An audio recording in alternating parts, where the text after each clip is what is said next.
see like full teams try and make into the late game most of the time. Yeah, I'm trying to think of other players. I can't really think of any. Yeah. I mean, Rebel would be one, but he hasn't. Besides Sandhawk, yeah. Besides Sandhawk, we haven't really seen him much. All right, well, it is time to head into our final Erangel of the day. This is match 4, coming your way with a new caster duo, brand spanking new debut here at PMWI. It's Hot Laris. Woo! What is going on, everybody? But before we even get into this match, somebody call Van Helsing, Salmon Dean Winchester, heck, Buffy the Vampire Slayer at this point, because this Vampire Esports squad is looking unstoppable. What's going on, everybody? I'm Hot Jukes, and for the first time, I am casting with the legendary Cal Aris. How you doing, brother? You oversell me. You oversell me. But yeah, I'm ready. I'm good to go. We have got ourselves last Erangel on the day on the cards, and it will be an interesting one. I cannot believe the unprecedented result we have seen so far from Vampire. 63 points in 3 games is ridiculous. Unbelievable. They have more elimination points than the rest of the teams in this lobby. Their total points combined. It is absolutely ridiculous. I mean, just looking at some of the numbers so far, we see Stoned with 13 eliminations, Tony K with 11, and Schweppes with 10. That is going to make your top 3 eliminators so far in this tournament, and rightfully so. I mean, it was crazy. We almost saw a clutch even in the last match, and even though got second, still end up with most points. They had no right to be getting as close to causing an upset against FaZe as they did. Almost. But it's not to be the case. FaZe had too strong a position here, and we have the most vanilla circle here for our next Erangel on the way. I don't think you can get more dead center than that. So I think a lot of these teams are going to be pretty happy about that. We saw a military zone a little bit earlier, so I think a lot of these teams are going to feel real comfortable with this circle. Now, you know, with this particular playing path, of course, North George is a little bit too far away, so we're starting to see some stretches from teams like Gladiator and Alpha 7.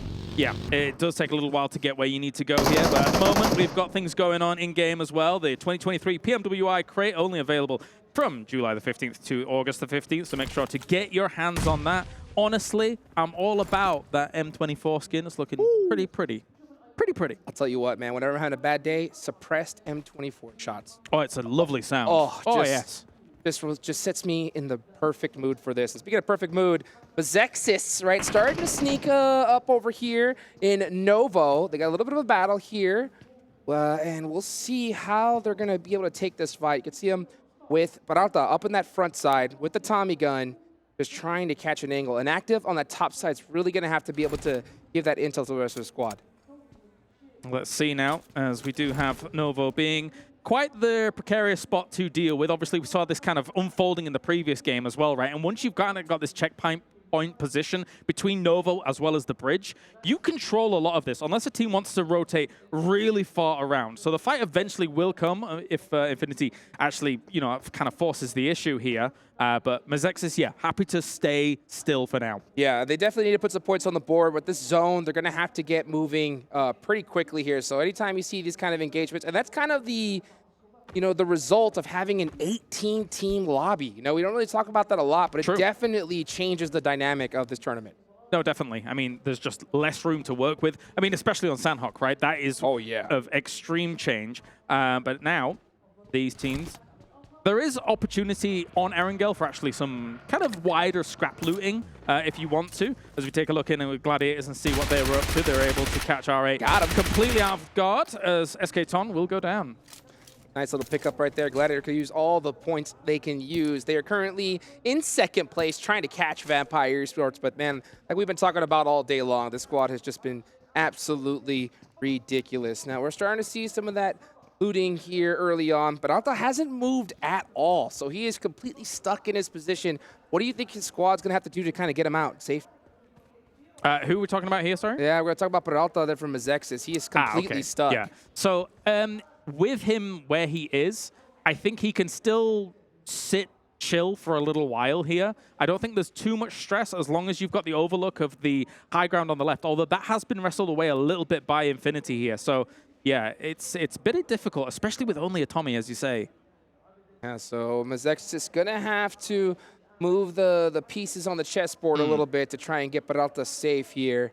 And right now, it's not looking likely because you could definitely tell that Infinity IQ they smell something's up, and they're looking to pick up any point that they can grab. And I mean, heck, we've been talking about all day. Look at Vampire looting up and getting ready for the tournament. Yeah, they're sitting pretty. They are looking absolutely fantastic. Obviously, they had the boat rotation for the military island, as we saw in that first Erangel, over towards Primorsk. And now they have a great opportunity to be able to just transition into the middle of this map. It's very open alongside the long woods here. I don't think that Gladiators would cause them too much problem. But moving up to Quarry to start things off just gives them a little bit of extra loot wherever they need it. Obviously, we were seeing them shoot a lot of bullets. Oh, so yeah. They need a lot of supplies on board. And I really like their Primorsk drop. It's been working really well for them. You know, we saw that when they had that military zone. They were able to use that boat tape, get there really quickly and safely. Good. So, I mean, this squad definitely has done their research. I got a chance to, of course, talk to their coach. And, man, this guy, I'm telling you, the work that he has put in with this squad has been amazing. And there's an opportunity in this game as well, Hot Jukes, where they can use Primorsk Hill if they want. Sorry, not Primorsk Hill, Pachinki Hill.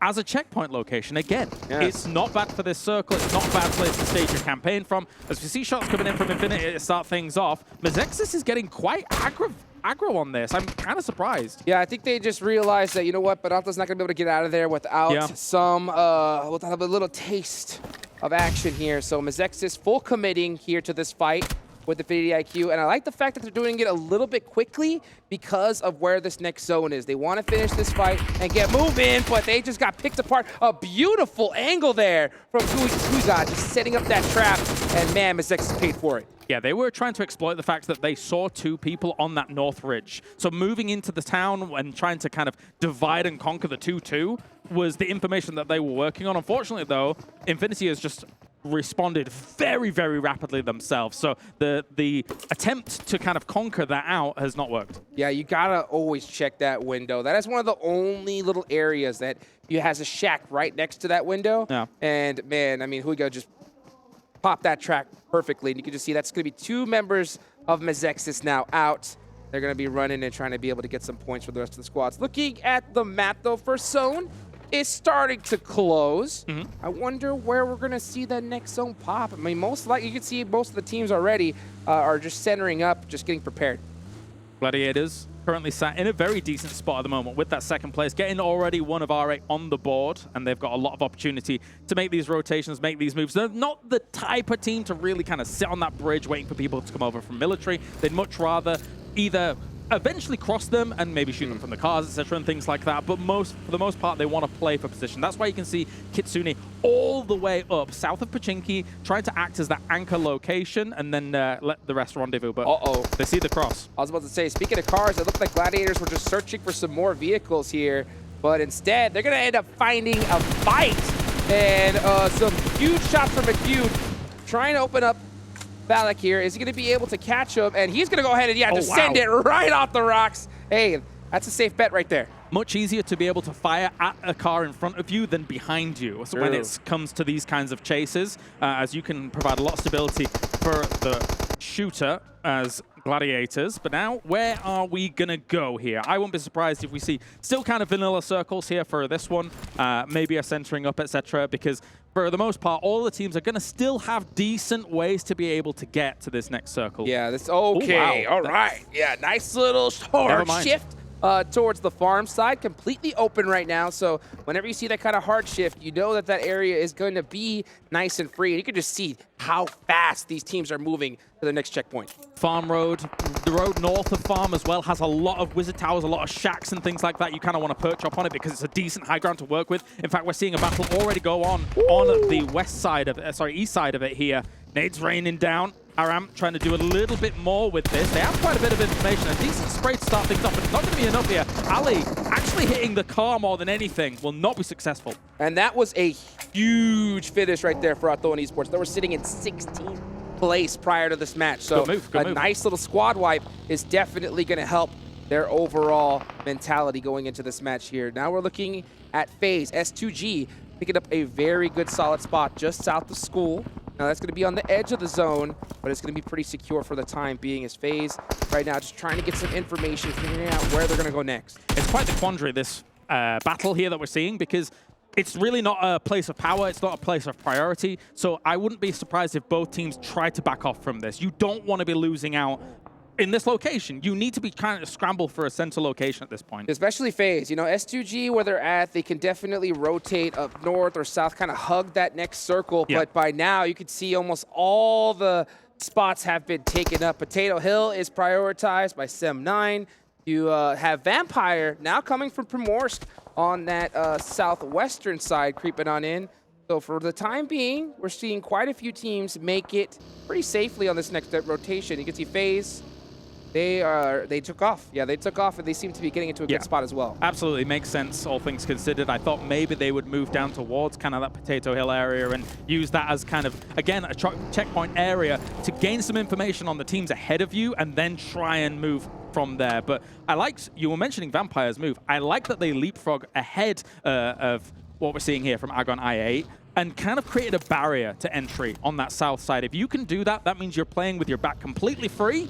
And then being able to kind of stage your moves later on. Yeah, we were kind of talking about that in the green room. You know, we're seeing Vampire Esports, and you kind of mentioned how you look at Vampire and how they're not too aggressive, but they're not too passive either, right? They're that just perfect right. little blend. Yeah. The Goldilocks aggressiveness. Yes. They're really good at it. They're really good at it. And I can't believe how they were able to do so well with some of the rotations in the previous game. Coming off Pachinki Hill and then moving into those fields. They were in there for a while. They rotate northeast during all of that. Get themselves a lot more eliminations.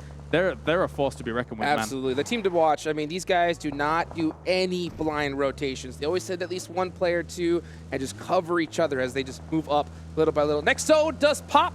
It is going to be locked down north of farm. S2G battling it out. Oh, wow. Athon with a late rotation trying to find a spot for his squad, and they're going to have to make that rotation player sacrifice. It's a tough spot to play this, especially for those teams in the West trying to get in, because they're going to have to try for wide wraps, but there's so many barrier teams upon entry in this location, and once you kind of crest these hills, a lot of barrels are going to be staring you down. So for Aton Esports, they are going to be moving on up here, through, trying to thread the needle just north of Potato Hill, find themselves a little spot where they can. Well, they're going to definitely pass up some squads on the way. I mean, one team in particular that I'm looking at this next zone is Alpha 7, right? They haven't had the start to the tournament that I think a lot of people expected. True. But they do have Shelter locked down in this zone, and that is a pretty good spot to be in a circle like this, especially if that zone hard shifts on over to the east side. But yeah, Athon just having to rotate blind and just getting picked apart little by little. FaZe happy to take this fight here, as they might actually get caught a little bit off guard as well. There's a bit of a 2-2 split. Two of their members are heading forwards here. They don't want to be lingering around for this fight for too long, but maybe they felt like they were kind of caught between it and can't move right now. Big sprays coming in from Sem9, but they respond in kind here, as will be shut down. And you can see FaZe picking up players little by little. And I love the fact that we could see those player cams at the bottom. You could see the frustration on the faces of these players from Athon, very desperate to try and get into this next circle. But FaZe Clan, they got the chicken dinner in the last game. It was a little close, you know, but that's definitely going to hype them up here, but they got to get it done. Reinforcements on the way for FaZe. They realized that they had to get back here to try and help out their teammates with that 2-2 split. They've moved on to the east side of Potato Hill. Technically, Potato Hill is difficult to defend for Sem9 here if they're this split. So this could be FaZe trying to salvage it, but there's also S2G on the way as well. Well, take a look at Vampire Esports picking up players little by little on the edge of this zone. They're on the complete south side here, and this is Mazexis they're going against. It is just inactive, all by his lonesome. This man is going to need a Christmas miracle right now to win this fight. And guess what? It ain't Christmas. I hate to inform you, it is July. We are quite a ways away, so it's not going to be easy at all, as the blazing heat here in Riyadh will beat down upon them. But Mazexis is going to try and beat down on this location too. But again, when you're going up against Vampire, how are you supposed to do it? I guess get the sun, pull the sun out from Riyadh and try and burn them away that way. Yep, well, guess what? These guys are fighting in the shade. They are doing quite all right, just tallying up these elimination points again and again. S2G now up on the Potato Hill. They are into action. Let's see where this next zone is going to go, though. But before that, S2G full sending it here on FaZe. A full reinforcement from FaZe coming in here to try and go for it. Malek already starts things off against Raze. And that is a really big knock to take here as Mormon comes around the corner and finishes that off as well. Vintora's with the DBS in these close range locations around these rocks, able to blast S2G off the battleground. Wow, FaZe Clan clutching it up big against a major squad, okay? Kalse. Nice nade there from Kalse. but can he hit another? He does have that sight line. He goes for the vehicle, barely misses. Can he hit the shot? So he gets 2. Oh, the run over from the buggy. FaZe clutching it up and definitely going to have enough time to get these reses off. Really important information just in general through that fight, right? I mean, they know that the 3 eliminations that they got earlier fully cleaned up. It's very unlikely it's another team going to be putting on that threat. So you can use your buggy at that point as the battering ram. There's no way your opponent is going to be trying to deal with that as well as all the other targets he's trying to deal with. Super safe play and right on time, too. Like I mentioned, there was 30 seconds left on the clock. Now they're going to have to find a way into this next zone. It's not going to be easy because it is pretty taken up by now, but they did it in a good fashion. Let's take a look here at D+ Kia trying to get some nades on R8. Prestige in a horrible spot. Just Molotovs, nades, an absolute bombardment coming on in, and the S12K to finish them off. D+ Kia, they have got a slow and patient style, and they will wait you out. But the DBS waits for no man. He takes him down very, very swiftly. And now a smoking up here to protect this vehicle. Very important. You need to keep those tires ready and good to go in case some threats look your way, especially since you're outside the circle. Thankfully for them, though, there's not too many teams looking their way. Let's take a look at AGI8 going up against Yokohama Donuts Barrel. Pretty split up the squad is in this position, and this does provide a little bit of an opening here for Aegon I8. Let's see if IQ can go ahead and get that nade off. He does. And gets the finish, and now, yeah, we're starting to see them get picked off bit by bit. Yeah, but FaZe is dunking donuts over here. We've got ourselves Missile going down as well. Kazumura going down. Somehow, some way, they're able to take quite a few scalps during this with the eliminations, but at the same time, as you say, Aiton, being able to try and leapfrog ahead of them. They were a little bit behind them during some of these fights, but the leapfrog's been successful. DRS with a nice nade up from the top of the mountain on down. They do hit that one, but it's going to be a little bit of a difficult time if they want to get these finishes off because you got Aegon on that off angle, and that could definitely make things more difficult. Oh, you can see there, Mormon from FaZe down to half an HP. Barely surviving that one, but this is an eviction nade. That wasn't a notice, and that has been delivered. You ain't paid your rent, buddy. That's right. But the thing is, for all of these teams on the west side, they know that these hills can co-inhabit a lot of teams as well. So they know that the threats are by no means done just yet. DRS is up here as well, alongside this road, using the shacks, using those wizard towers that we were talking about before. So they know, ultimately, they've got to finish this fight fast or try and send it through into 5. Yeah, you know, FaZe Clan had a very difficult rotation here where they were positioned, but they got a nice amount of eliminations to kind of give them a little bit of breathing room here, regardless of how it finishes out. You can see him stuck in the blue zone. Let's take a look, though. Can we see a finish here? I8 getting taken down. Tixie doing a great job for the Gladiators. Yeah, they came in from the south side of this ridge and actually were able to survive for quite a while during it. They didn't have many threats shooting down on them here, so they're going to try and wrestle this away. As Meku, as well as Tixie, going to charge up some nades wherever they can and try and throw them on down, but they're just ripping the teams apart near them. Doing a great job. And now with this next circle, they're very close to it too. So now they have to make a battle against, actually DRS going up against Vampire Esports here. Killer YT getting taken down at the last second from Schweppes. So clutch for his team, but he's the last one up. Can he do it again? 2 knocked! Vampire Esports still alive. Trying their best to stay alive during all of this as well, but they've got a lot of fire raining down on them. Tixie here with Supremacy will try and fire away here with the doesn't have much bullets left over, but A7 on the other side. Alpha 7 is doing a lot of work. They've been quiet on that east side, but they do have a staging ground to try and make this work if they can transition across and wrestle Victorious' position away from him. The IQ eliminated. Still 11 teams in this match, folks. You can see Vampire Esports holding that Wizard Tower with 2 remaining members. We've seen what they can do with just 1. So we'll see how many points they end up at the end of this. But it's looking quite hectic. And like you mentioned, Alpha 7, quiet so far. But now maybe it may be time for them to start ramping up the heat. If they get a whiff of the fact that Victorious is alone, it's the perfect place for them to actually move on. But anyways, take a look at Falcons here. They also still have 4 alive, good to go here on the south side of this circle. They just need to know that Vampire is to their west, which is technically a vulnerable state, but the problem is that making those moves in this area then you make yourself vulnerable to teams like Gladiators, etc., who is seemingly on fire. 7 limbs. Exactly. Gladiators with 7 limbs. They were in second place right here, so they noticed a lot of people from the Vampires have been taken out. But let's take a look at this as Alpha 7. Oh, the DBS Revo coming in hot. Does get knocked, but Team Falcons is now only down to 1 player. You got to clean this up quick. Puncher King here, just going to be backing off for the moment. A long-range nade. The smoke was kind of the signal as to where he was going to be throwing that, but Puncher King is well away for the moment. Yeah, he's going to go ahead and just cut his losses and try to go for some survival points at this time. It's going to make things a little bit difficult, but Gladiators, we're talking about them a little bit earlier. 7 eliminations so far, looking to kind of close that gap that Vampire Esports has created in these first 3 matches, and so far they're looking real good. Ooh, Tixi, 800 damage already on all of this as we see the move on through here from Atom, and then they are going to end up getting crushed by those throwables here. Fran, though, with a nice little spray, cheeky spray, but it's not going to be enough as they're going to get cleaned up by Gladiators. The Q doing a great job of finishing that up here. Now they have their eyes set on D plus Kia, full laydown, but we are seeing that buggy rotate.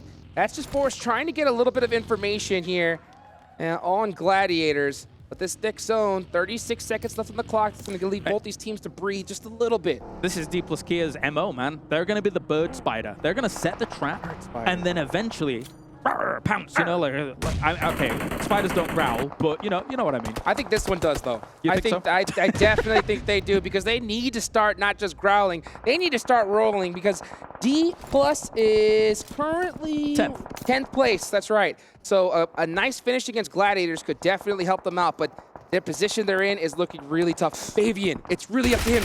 Can he get this knock? He does with the Bison. The B-zone is what we like to call it in North America.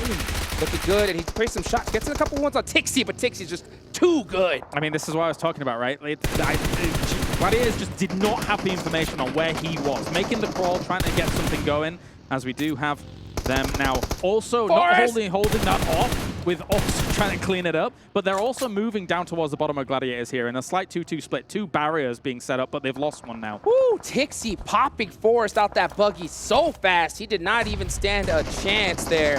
That's going to be real tough for them. And now Bigatron Red Villains right below them makes things that much more difficult for D plus Kia. Feels like their lobby is still packed. We've still got 8 teams remaining here. Some solos, of course, as Tixi is going to take stock of the issue. Realizes that D plus Kia is still over there, but understands that Bigatron Red Villains is in a position where they could hurt him. But there you go.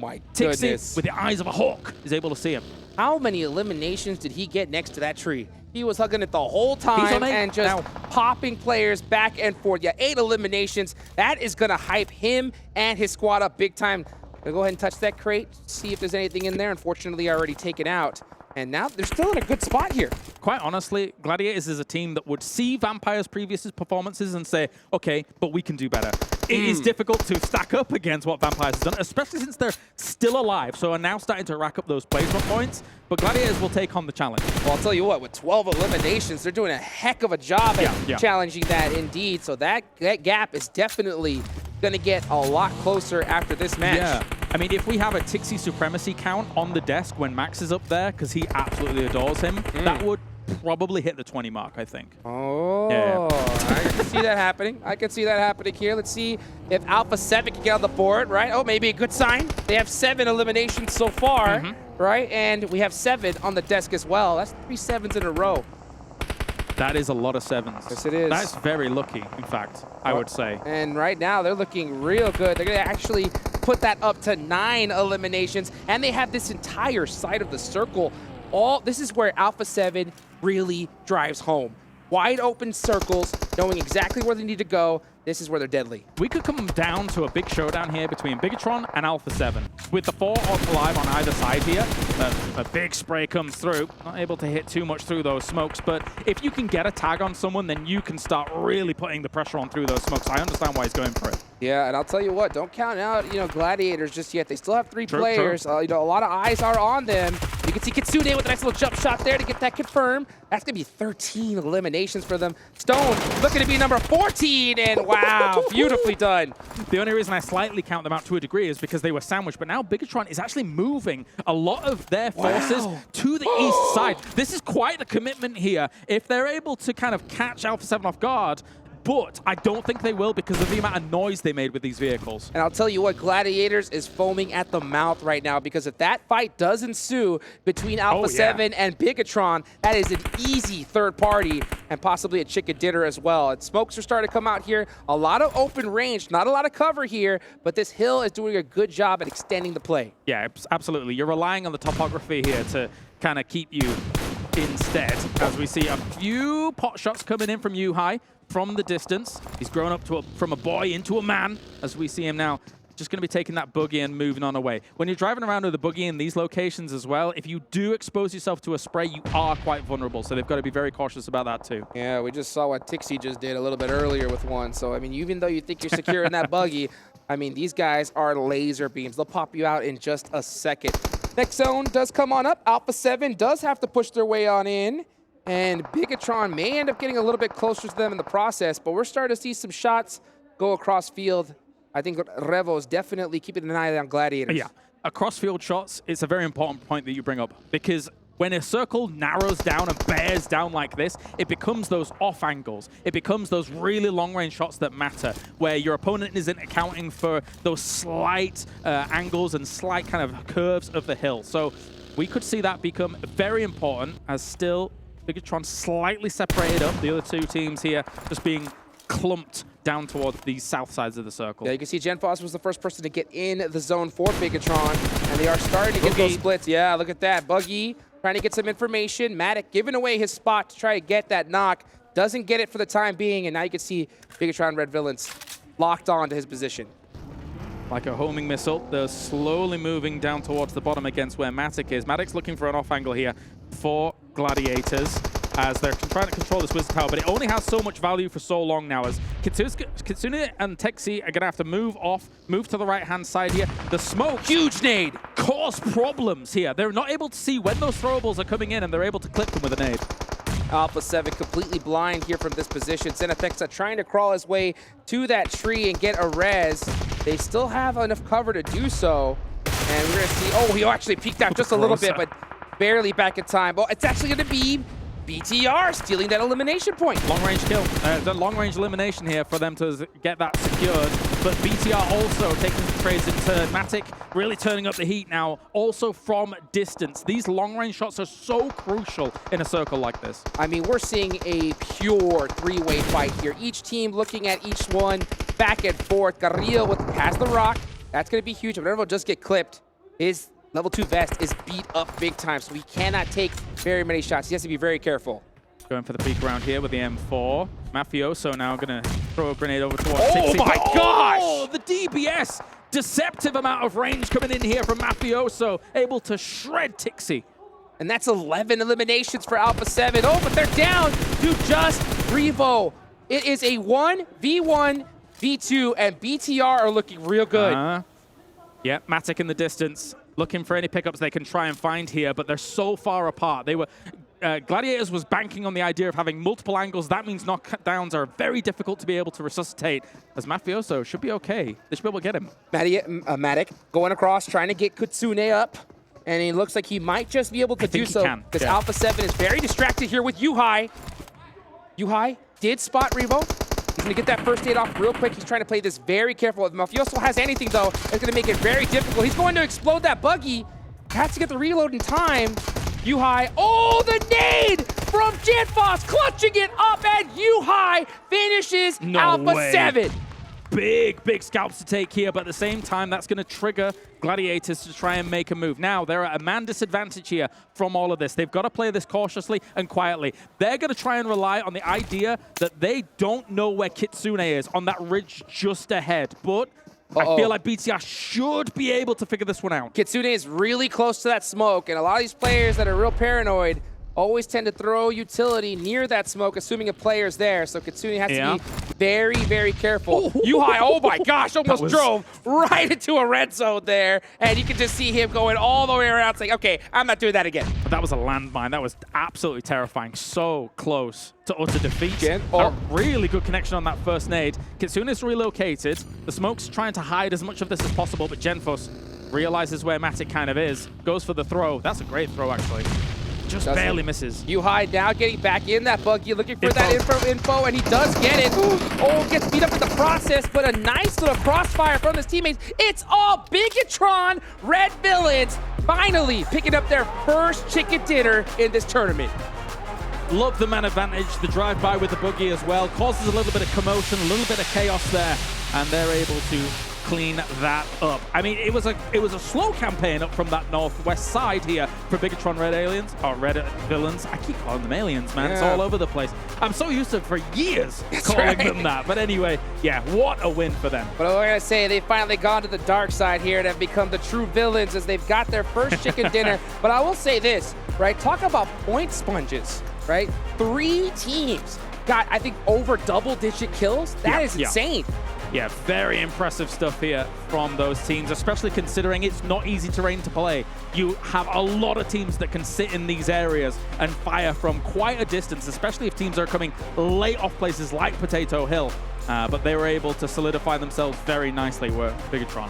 100%. I'll tell you what, if you're a fan of Bigatron, if you're a fan of the Gladiators, or even Alpha 7, you got to be pretty hyped after that match because they got a ton of eliminations. Vampire Esports, right? I think this is the first time where they finally had a little bit of a lull. They got a couple eliminations here and there, but that lead is definitely going to give them enough cushion to breathe, at least for this match. Well, that's the thing, right? I think they got themselves top 5 or 6 or something like that when it came to play some points alone. I think they had 2 eliminations on the board as well here, but there's going to be a lot of fans very happy to see BTR very much so on the board. For me, from regionals, there was a few question marks here and there about BTR, how they were going to play things out, but a win's a win.